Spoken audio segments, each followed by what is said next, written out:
All right, this is a pre-recording of section 1.2, graphing functions, and so I'm going to narrate the slides and do the graphs.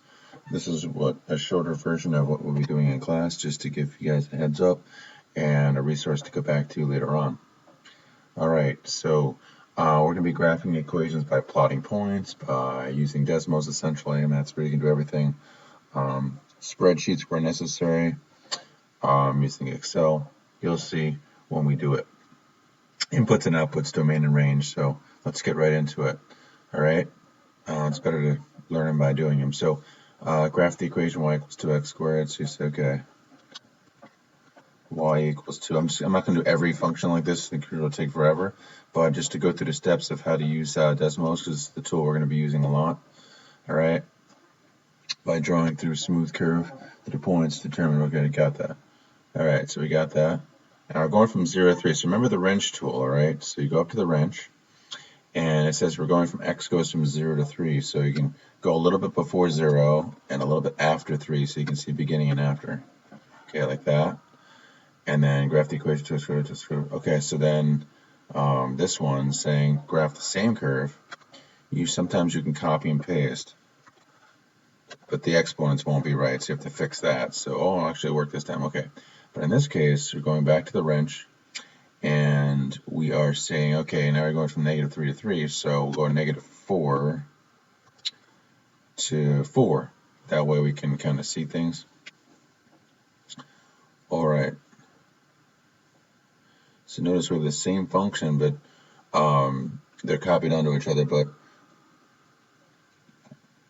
you won't see. If I take blue away, there's red. So the same function, it's just that one of them is including 0 and one of them is including -3 to 3 and one of them is not. Let's see. Let's go back to the wrench. -4 to 4. Oh, wait a minute. And this one is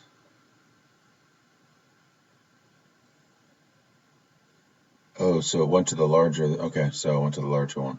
All right, in any case, we did that. And then what do we want to know? What are the points? Well, if you substitute a 0, so let's show the table function here. All right, so what this will help you with is showing you how to use the table function in Desmos. So if you put a 0, 0, you can graph the function with the table as well. 1, 2, 3. Okay, you don't need that. And you go over here.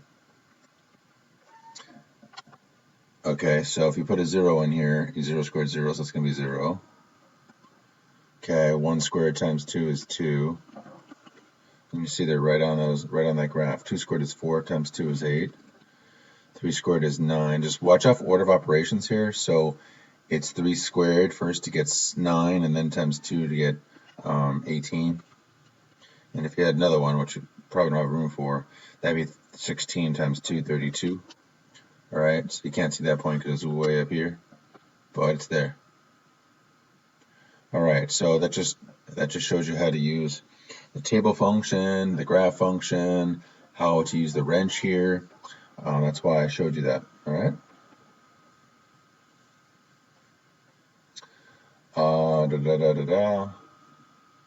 Just did that one. What's next? Now we determine. Okay, so we want to go to the negatives also because remember this. One of the graphs included -3 to 3, so we also have to include negatives. So we can do it on the same table or do another table. Does it make a difference? Actually, we can continue the table. Let's continue the table. So let's say -1, -2, -3. I didn't put my negatives in. -1, -2, -3. All right. So you put a -1 in there, and then you're going to get -1 squared, which is 1. 1 times 2 is 2. So you're going to have matching points. They're going to be symmetrical on the other side. -2 squared is a 4. 4 times 2 is 8. -3 squared is 9. 9 times 2 is 18. So because the negative times the negative is also a positive, we're going to get symmetrical points right there. All right. So we notice we have a parabola. This is called a parabola, also called a quadratic because it's the second power, meaning we're multiplying a number by itself. And the 2 tells us, well, we're going to get into that later, what the 2 tells us. But there, right now, we just learned how to graph a function using a table and the coordinate plane on Desmos. All right, so we did that guy. Okay. All right, so we have to restrict the domain. Okay, so, all right. I thought I had that. So one of these graphs, if you go to the wrench, you should go from -3 to 3, fine. But the other one, I think the other one we were supposed to just put 0 to 3. So let's make sure that that's right. See, it changed automatically for us, so we have to change that back. So let's say 0 to 3. Okay, that's what I wanted to show. So basically what I wanted to show you is that with the wrench, you can restrict the domain. And there you go. Now notice that one you only see 0 to 3. Now this one, when I take away the red one, the blue one is going to have the other half. You just have to zoom it back out. But the red one has it also, but we're only asked to view. Okay, so let's be clear. When you go into the wrench and do this, that's where it's going to set the graph for you. But if you move the graph, if you go ahead and move it, you might have another part of the graph that's viewable, but we're only concerned about 0 through 3, so we physically move it over. All right, so that's going to set it and fix it, but if you change it, it's going to be changed. All right, so that's going from 0 to 3, it's going from -3 to -3. Moving on. What did this say? Yeah, so there are key points, intersections, ranges. We'll talk about that. So using the wrench, we set the domain. What do I want to do? Okay, so we have a new function here. So we'll go to new function. Type it in. What do we got? Y equals x. Now to get to the third power, you hit the little keyboard here. All right, just make sure you got that. A to the B button. Third, hit the arrow over. Minus 5x. It's intuitive. You can just type it right in. Now my advice to you is when you have multiple functions here, I would turn the other ones off so you don't get confused by them. They're still there. You haven't erased them. And hit save as you're going along. Remember to put your email in here so you can give it a title and then save this. This is a good way to learn it, is to go through it and do it like I'm doing it. Okay. And then you'll have these slides with you like this, so you can save them. All right. So let's go back. So now I have this function. Now the table still has those points, so I'm just turning the table off. I'm not erasing the points, but they're still there. All right. So So we want to go from what? -2 to 2. So we have to tell the Desmos that. So we can just move it physically. Sometimes we can do that, or we can go into the wrench and in -2 to 2. It looks like it's pretty much there, so we don't need to worry about it. There you go. You want to get some points. Well, you could look right there. You can click on them. It's kind of hard to click sometimes. So you want to make it. Want to make a table. They're not going to come for you. So you want to make a table. And we hit the plus sign, and then put your table plus table, and then you'll have -2, -1. Now, is there anything special about this? No, it just centers around 0. You could put other points there. It's just that when you're graphing a function, you want to get the basic shape, so you want to kind of have it centered around 0 normally, unless you have another reason to focus in another area. So again, you have to put 2 into here, okay? So -2 times -2 times -2 is -8. -8, and then plus 10, okay? That's going to be a 2. Now -1, -1, -1, -1 plus 6 is going to be -1, and then -1 plus 5 is going to be 4. 0 is going to give us a 0. 1 minus 5 is -4. And then 2 times 2 times 2 is 8. 8 minus 10 is -2. All right, so there's our table, and we're matching points. So how did I get those points? I put them in for the value of x. I substituted in for x and figured out what we got. Sometimes you can click around on the graph and find it that way, but I wouldn't rely on that all the time. All right, so keep on going.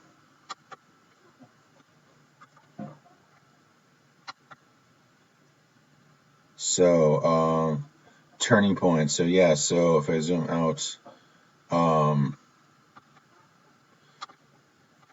you can hit zoom in and zoom out, just so you know there's other buttons. So our turning points right here, and right here, those are called turning points. All right, it goes from increasing to decreasing and then decreasing to increasing. Those are called turning points. Okay. And usually the number of turning points is one less than the highest power. So the highest power here is 3. It's a cubic function. So 1 less than 3 is 2. So that's how you know how many turning points there are. This is just telling you the graphic. This is on a TI-84. You could follow these functions if you want to, but they're not as effective as Desmos in my opinion. So let's get to a function here. So you don't need to worry about using the calculator function. If you like using the TI-84, you're welcome to do that. We're not going to spend time doing both. We'll start with a function here because this is the kind of problem you're going to see in class a lot. We solve a real life problem, so we'll do this one. Suppose the cost, okay, the cost of removing, say, pollution. This is science here, environment. The cost of removing P%. So if P is 5%. So that would be the cost of removing 5%. Okay, if P is 10, it would be 10%. It's like the cost of removing that percent of pollution. So there's the function. That's what tells us the relationship between the cost and how much pollution you're getting rid of. Now, use the restriction of P. Well, since P is a percent, that means that we can only go up to 100. All right, so now, how do you type this in the calculator? Use C for Y and P for X. So you just substitute. So Desmos only understands Y and X. That's the way algebra works here. So we just substitute that in. So it's going to be Y equals, and then 5350. Treat that like an X. And then put parentheses around it. And then divided by. And then 100 minus X. All right. So there you go. Put that in parentheses. So we got to take those points out from the previous problem so they don't get in our way. Okay, it's still there.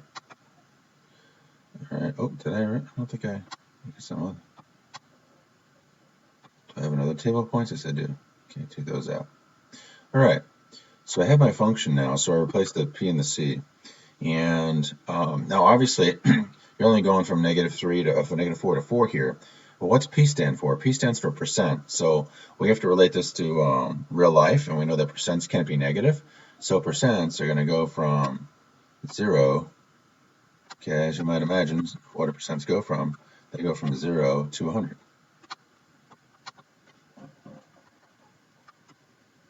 Make sure to erase all those digits. You see that zooms it way out for us. All right, so I don't know what the graph looks like there. Okay. You can always so it's really we have to find out what the y terms are. So we went from 0 to 100, but it's way zoomed out. So we have to find out what y goes from. Now, y is the cost. Well, the cost could be up to, so well, we know from experience it could be 0. So you need to see how zoomed in. It looks like there's no graph whatsoever. So we want it to go from 0 to 100 on the, this is where we talked about zooming and how important that is. So I want to go from 0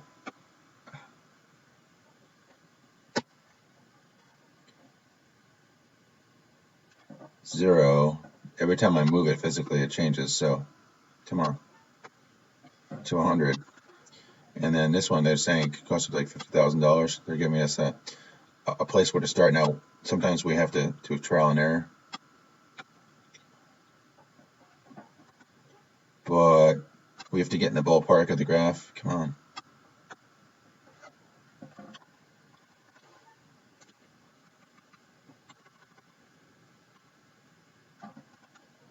Now, if we step away, look at that. We have a beautiful graph. So we just need to know what range to put the range and the cost. So we have no real idea. They're giving us an idea. It's like 50,000.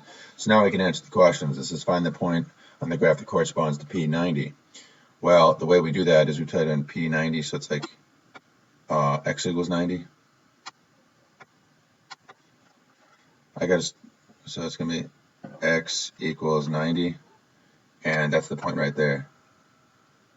I got to stop right there for now.